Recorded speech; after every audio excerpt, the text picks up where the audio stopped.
इत्थों की बहुत सारी माइग्रेशन हुई, बहुत सारे घराने इतों गए, लेकिन ज़्यादातर इतों की इस पिंड के आसे पासे के जो 3-4 पिंड सन, ये बाजवा सरदारां के पिंड सन।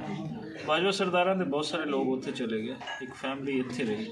उन्होंने ही रियाज साहब साढ़े कोल बैठे हैं। रियाज साहब इस पूरे एरिए के बारे बहुत ज़्यादा जानते कि किहड़ियां फैमिलीज़ ने इत्थे माइग्रेशन की और किहड़े किहड़े इत्थे फिर रहे और किहड़े नहीं। रियाज साहब किहड़े लोग इत्थे वसदे सन जिन्होंने इत्थों माइग्रेशन करनी पई और जाना? 4-5 घर सन। पहले नंबर उत्ते साडा सी सरदार भगवान सिंह, उस तो बाद सरदार वरियाम सिंह, उस तो बाद जैलदार बुद्ध सिंह, हरदेव सिंह, इन्हों के वालिद कपूर सिंह, ये सारिया फैमिलियां इत्थे रहिंदियां सन। पार्टीशन दे विच फिर ये सारिया फैमिलियां इंडिया चलिया गईयां। साडा एक घर जिहड़ा सरदार भगवान सिंह दी फैमिली सी वो इत्थे रह गई। बाकी सारे जिहड़े ने इंडिया चले गए। ते तुसी दसो प्लीज़ अपनी फैमिली के बारे। भगवान सिंह जिहड़े सन तुहाडे दादा सन? मेरे सका दादा जी सन।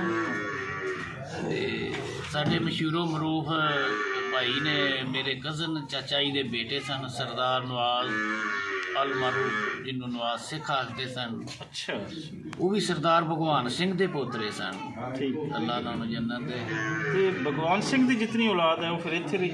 नहीं जी, भगवान सिंह दियां 2 शादियां सन जी। दूसरी शादी चो 3 बेटे सन, वो इत्थे रह गए। पहली शादी चो मेरे ताया जी सन, सरदार सरजीत सिंह बाजवा, सरदार गुरमुख सिंह बाजवा, 5 मेरिया फुफियां सन। वो सारे जिहड़े ने वो इंडिया चले गए सन। ते जिहड़े भगवान सिंह बाजवा सन पार्टीशन वेले जींदे सन, जिंदा सन? ये हयात सन। हाँ जी, ये फिर कित्थे गए? ये इंडिया च जाके पूरे होए सन। ये फिर इत्थों चले गए? हाँ जी, इत्थों चले गए सन। ते बाकी जिहड़ी तुहाडी दादी जिहड़ी सी वो इत्थे रह गए सन। वो इत्थे रही? जिहड़े मेरे सखी दादा जी सन ना जी, वो इत्थे रह गए सन। हाँ। पहली दादी उन्हों का परिवार मेरे दादा जी वो इंडिया चले गए। पार्टीशन तो जल्दी बाद वो पूरे हो गए सन। ये बड़ी एक तरह की दिलचस्प कहानी है कि एक बाप की औलाद मुसलमान भी है, वो सिख भी है। ते जिहड़े सिख भैणां भाई तुहाडे चाचे सन उन्होंने नाल फिर तुहाडा कनैक्शन रहा, राबता रहा?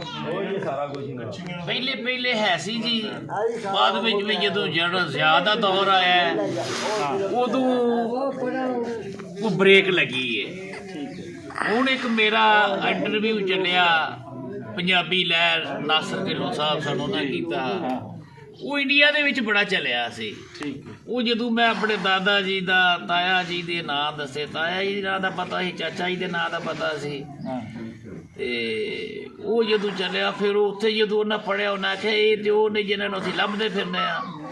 मेरे ताया जी का बेटा है सरदार रवि सिंह बाजवा, रजिंदर नाम है उन्होंने, रवि सिंह प्यार नाल रवि सिंह आखते हैं। वो अजकल कैनेडा होंगे ने। वो फिर ऐसे 21 अप्रैल दे विच इत्थे आए। अच्छा, इत्थे तुहाडे कोल? हाँ जी, साडे कोल आए कनेडा तो दुबई तो इत्थे आए। 1 हफ्ता स्टे उन्हें किया साडे कोल। ते बड़ा फिर असीं वालहाना उन्होंने बग्गी दे विच ढोल ढमकिया नाल उन्हों का इस्तकबाल किया। ते मेरे ते सके ताए दे बेटे सन, साडी तो खुशी की इंतहा नहीं। जदों नासिर ढिल्लों साहब आके साडा इंटरव्यू किया, ना उहदे को दिता जांदा सी ना मेरे को दिता जांदा सी। वो भी जज्बाती सी, मैं भी जज्बाती सा। ते लाहौरों असीं जाके उन्होंने लैके आए सन रवि सिंह नूं। कितने दिन इत्थे रहे? साडे को पूरा, हाँ जी, पूरा हफ्ता ठहरे सन, 7 दिन। ते जिहड़े जशन सिंह बाजवा है जी, इन्हां दी फैमिली जिहड़ी जिन्हां दे घर असीं बैठे आ, हरदेव सिंह होरां ते, जी जी, ये भी तुहाडे रिश्तेदार? 2 मिनट खड़ना। साडे पिछों असीं नारोवाल तो। नारो दे 2 बेटे सन, सईदो ते माणक। हाँ, असीं माणक दी औलाद, जशन सिंह जिहड़े ने ये सईदो दी औलाद ने। पिछों साडा दादा एक के अगों फिर जिवें सिलसिला चलदा है अगे तो अगे औलादां वधदियां जांदियां ने। ते इस तरह खून साडा एक ही है जशन सिंह दा। अज इत्थे आए तुहानूं मिले, किवें लग रही है? इक्को ही खानदान, इक्को ही भुल गए दुनिया के दुख, भुल गए ने सारे, खुशियां दी इंतहा नहीं। ਇਹ ਖੂਨੀ ਰਿਸ਼ਤਾ ਹੀ ਇੱਕ ਐਸਾ ਹੁੰਦਾ ਹੈ। ਮੈਂ ਜਦੋਂ ਦੀ ਮੈਨੂੰ ਹੋਸ਼ ਆਈ ਹੈ ਮੈਂ ਉਦੋਂ ਦਾ ਲੱਭਦਾ ਸਾਂ ਪਿਆ ਵੀ ਉਹ ਲੋਕ ਲੱਭਣ ਤੇ ਜਦੋਂ ਸਾਡੀ ਮੁਲਾਕਾਤ ਹੋਈ ਹੈ ਉਹਨਾਂ ਦਾ ਵੀ ਇਹ ਤਸਰਾਤ ਸਨ, ਉਹ ਵੀ ਲੱਭਦੇ ਸਨ। ਉਹ ਵਿਛੜੇ ਲੋਕ ਸਾਡੇ ਜਿਹੜੇ। ਹਾਂਜੀ ਇਹ ਤਾਂ ਚੰਗਾ ਹੋਇਆ ਜੀ ਸੋਸ਼ਲ ਮੀਡੀਆ ਆਇਆ ਜੀ, ਸੋਸ਼ਲ ਮੀਡੀਆ ਆ ਗਿਆ, ਇਹਦੇ 'ਚ ਮੇਰਾ ਇੰਟਰਵਿਊ ਚੱਲਿਆ, ਉਹ ਉਹਨਾਂ ਨੂੰ ਪਤਾ ਚੱਲ ਗਿਆ। ਜਦੋਂ ਮੇਰਾ ਇੰਟਰਵਿਊ ਚੌਥੇ ਪੰਜਵੇਂ ਦਿਨ ਮੈਨੂੰ ਇਸ ਤਰ੍ਹਾਂ ਫੋਨ ਆਏ ਨੇ, ਮੈਂ ਅੰਮ੍ਰਿਤਸਰ ਤੋਂ ਬੋਲਣਾ, ਮੈਂ ਗੁਰਦਾਸਪੁਰ ਤੋਂ ਬੋਲਣਾ, ਮੈਂ ਤੇਰਾ ਆਹ ਲੱਗਣਾ, ਮੈਂ ਤੇਰੀ ਆਹ ਲੱਗਣੀ। ਇੱਕ ਵਾਰੀ ਰਿਸ਼ਤੇਦਾਰੀਆਂ ਸਾਰੀਆਂ ਨਿਕਲ ਹਾਂਜੀ ਸਾਰੇ ਹੀ ਕੁਝਾ ਪੰਜਾਂ ਫੁੱਫੀਆਂ ਦੀ ਔਲਾਦ, ਜ਼ਿਆਦਾਤਰ ਜਿਹੜੇ ਨੇ ਅਮਰੀਕਾ ਨੇ ਤੇ ਕੈਨੇਡਾ ਨੇ। ਇੱਕ ਘਰ ਇੱਥੇ ਵੇ, ਇਹ ਮੇਰੀ ਉਹ ਫੁੱਫੋ ਦੀ ਬੇਟੀ ਇੱਕ ਨਜੀਤ ਉਹਨਾਂ ਦਾ ਨਾਂ ਹੈ। ਅੰਮ੍ਰਿਤਸਰ ਦੇ ਵਿੱਚ ਉਹਨਾਂ ਦੇ ਪੈਟਰੋਲ ਪੰਪ ਨੇ, ਹਸਬੈਂਡ ਸੰਧੂ ਸਾਹਿਬ। ਕੋਈ ਦੱਸੋ ਨਾ, ਜਿਵੇਂ ਹੁਣ ਦੱਸ ਰਹੇ ਹੋ ਕਿ ਰਿਸ਼ਤੇਦਾਰਾਂ ਦੇ ਨਾਮ ਦੱਸੋ ਵੀ ਕਿੱਥੇ ਕਿੱਥੇ ਬੈਠੇ।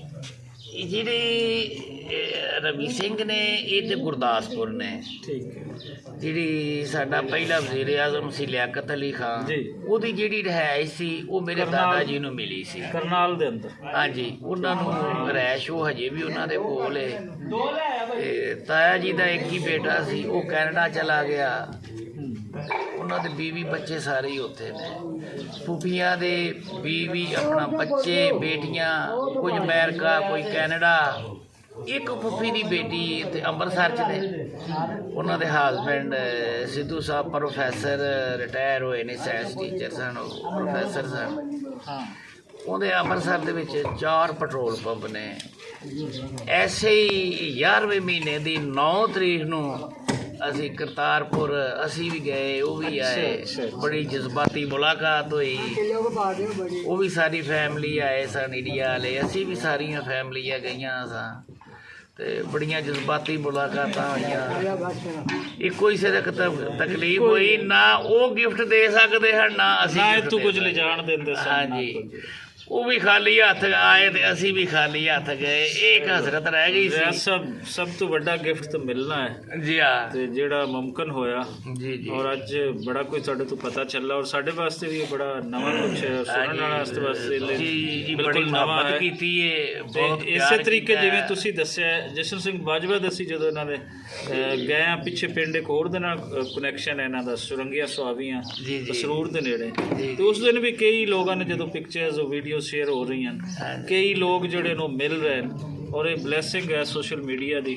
ਤੇ ਬਸ ਇੱਕ ਆਖਰੀ ਰਿਕੁਐਸਟ ਜਿਹੜੀ ਮੈਂ ਹਮੇਸ਼ਾ ਕਰਦਾ ਹੁੰਦਾ ਕਿ ਜਿਵੇਂ ਰਿਆਜ਼ ਸਾਹਿਬ ਦਾ ਦਿਲ ਚਾਹ ਰਿਹਾ ਹੋਏਗਾ ਕਿ ਆਪਣੇ ਰਿਸ਼ਤੇਦਾਰਾਂ ਨੂੰ ਮੈਂ ਜਾ ਕੇ ਮਿਲਾਂ, ਜਿਹੜੇ ਉੱਥੇ ਬੈਠੇ ਨੇ ਉਹਨਾਂ ਦਾ ਵੀ ਦਿਲ ਚਾਹ ਰਿਹਾ ਹੋਏਗਾ ਕਿ ਇੱਥੇ ਆ ਕੇ ਮਿਲਾਂ। ਤੇ ਥੋੜ੍ਹਾ ਜਿਹਾ ਬਾਰਡਰ 'ਤੇ ਮਿਹਨਤ ਹੈ ਸਾਡੀ। ਹਮੇਸ਼ਾ ਅਸੀਂ ਪੰਜਾਬੀ ਪ੍ਰਚਾਰ TV ਵੱਲੋਂ ਇਹੀ ਦਰਖਾਸਤ ਕਰਦੇ ਹਾਂ ਕਿ ਉਹਦੇ 'ਚ ਕੋਈ ਥੋੜ੍ਹੀ ਨਰਮੀ ਕਰ ਦਿੱਤੀ ਜਾਵੇ, ਤਾਂ ਜੇ ਲੋਕ ਆਪਣੇ ਜਿਹੜੇ ਵਿਛੜੇ ਲੋਕ ਨੇ, ਉਹ ਥਾਵਾਂ ਹਨ ਜਿੱਥੇ ਤੋਂ ਉਹਨਾਂ ਦੇ ਵੱਡੇ ਸਨ। ਹਾਂਜੀ, ਕੋਈ ਗਿਫਟ ਦੀ ਕੋਈ ਹੱਦ ਮੁਕੱਰਰ ਕੀਤੀ ਜਾਏ 20-25 ਹਜ਼ਾਰ ਤੱਕ ਗਿਫਟ ਲੈਣ ਦੇਣ ਹੋ ਜਾਵੇ, ਇਹਦੇ ਨਾਲ ਜ਼ਰਾ ਮੁਹੱਬਤ ਵੱਧ ਜਾਂਦੀ ਹੈ। ਬਿਲਕੁਲ, ਔਰ ਆਪਸੀ ਜਿਹੜੀ ਹੈ ਹਾਂਜੀ, ਇਹ ਵੀ ਸਾਡੀ ਸਰਕਾਰ ਅੱਗੇ ਰਿਕੁਐਸਟ ਹੈ ਕਿ 25-30 ਹਜ਼ਾਰ ਤੱਕ ਗਿਫਟ ਦਾ ਲੈਣ ਦੇਣ ਹੋਣਾ ਚਾਹੀਦਾ। ਜ਼ਰੂਰ ਜੀ।